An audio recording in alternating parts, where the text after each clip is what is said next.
reason this whole brawl started was after a group of teenagers started lighting off fireworks in Bayside Marketplace. Now, this scared many people half to death. It sent people running, and it was after that a lot of these The following is the official account of what occurred at the Bayside Marketplace on the 1st of January 2024.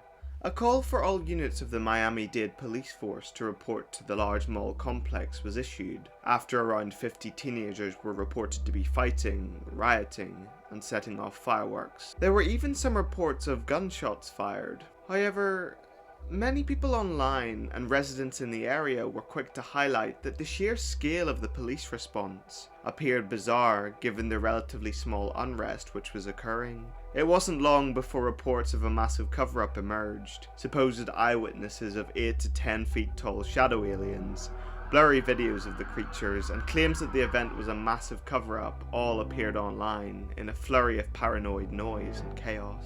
I think we need to take a step back here and examine the landscape in which this event happened. The United States, like much of the West, is experiencing a period of intense distrust in law enforcement and the government, and, thanks in part to social media, is a population which is extremely politically divided. There is a curious phenomenon occurring here, as there is no CCTV footage from inside the mall, so claims that the police were just responding to civil unrest are receiving just as many damning accusations of disinformation as the notion that there were giant interdimensional beings in Miami. Perhaps both narratives are, as Trump would have put it, fake news. But for me, the main information to draw from this is that society is so divided that they can't even agree on what reality is. I now want to introduce you to another period in history where society experienced widespread political and civil unrest. England, 1647. The population was recovering from an intense civil war between Parliament and the Crown.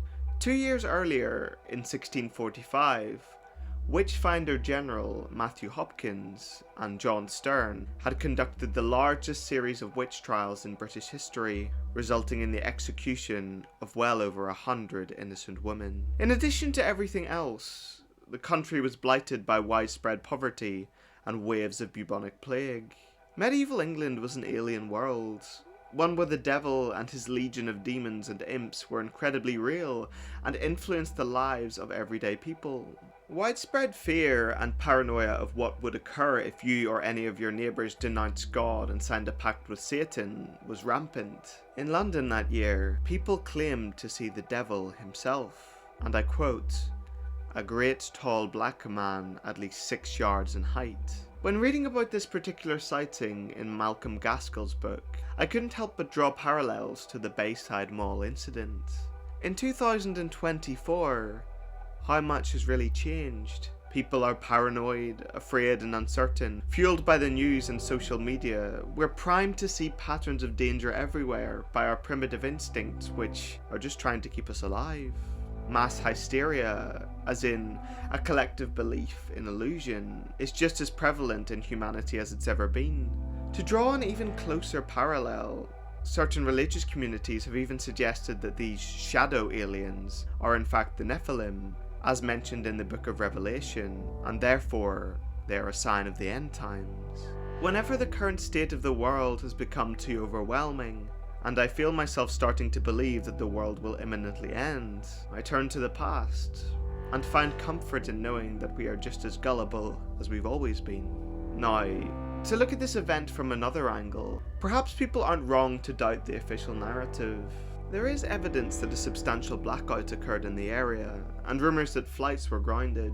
In addition, the police response still seems excessive for a public brawl. However, it's important to remember that there were reports of gunshots, and although in reality they were only fireworks, the possibility of a discharged firearm in a public place is very frightening. The Orlando nightclub shooting is still in very recent memory, and with this context in mind, the vast display of force begins to look less excessive. These are just my thoughts on what is undoubtedly a very bizarre and strange way to begin 2024. What are your thoughts on the Bayside Mall incident? Please let me know in the comments below. The video today is something a little bit different for the channel, so I'm interested to hear your feedback. Thank you very much for watching, and I'll see you next time.